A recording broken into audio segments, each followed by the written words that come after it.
They told her the stars chose their own messengers. That when a star fell, it wasn't a death, it was a calling. Lyra never expected to be called. She lived in the high cliffs of Andros, where the wind never slept and the sky felt close enough to touch.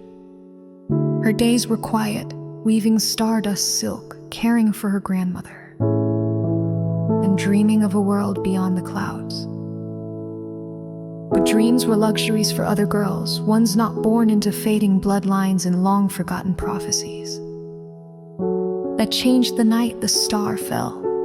It split the sky in two, streaking over the sea and crashing into the black wood beyond the cliffs. Lyra watched it from her window, breath caught, something inside her shifted like a thread being tugged from a tapestry. At dawn, she followed the pull. She found him in a crater of ash and flame.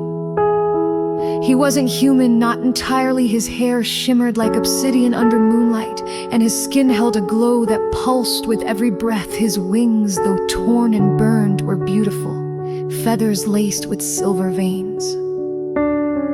He didn't speak, not at first, just stared at her with eyes too old for any lifetime.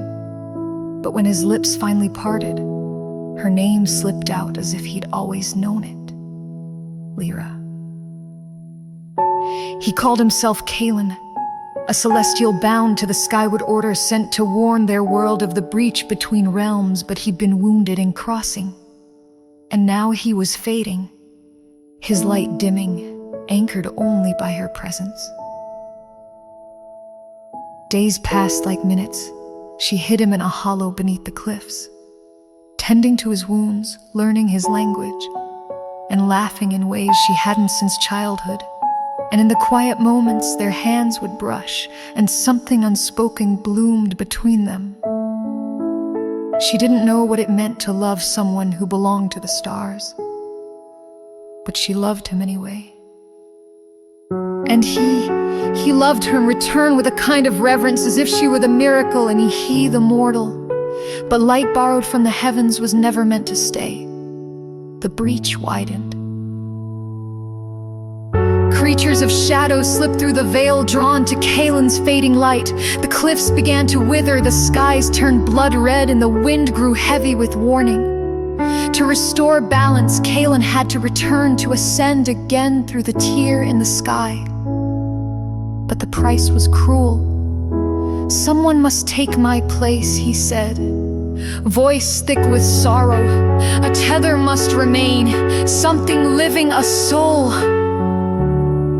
She didn't hesitate, not out of recklessness, not for glory, but because love, when it is real, becomes a choice over and over again. "I'll stay," she whispered, "if it means the worlds won't burn, if it means you live." Kalen fell to his knees before her, hands trembling against her waist. "You are not meant for sacrifice. Neither were you." The next night, beneath the stars that once chose him, Lyra stood before the breach. Her hair danced in the rising wind, and her heart thundered like storm waves against stone. Kalen kissed her as though the world might stop mid-spin. Then the light swallowed her whole. He rose. The stars welcomed him again, and the world, for now, was safe. People say the cliffs sing at night now, that if you press your ear to the stone, you could hear a girl humming a tune no one remembers learning. And in the starlights, if you look just right, you might see a pair of wings in the sky, circling the cliffs, never far from the place where love made its final promise.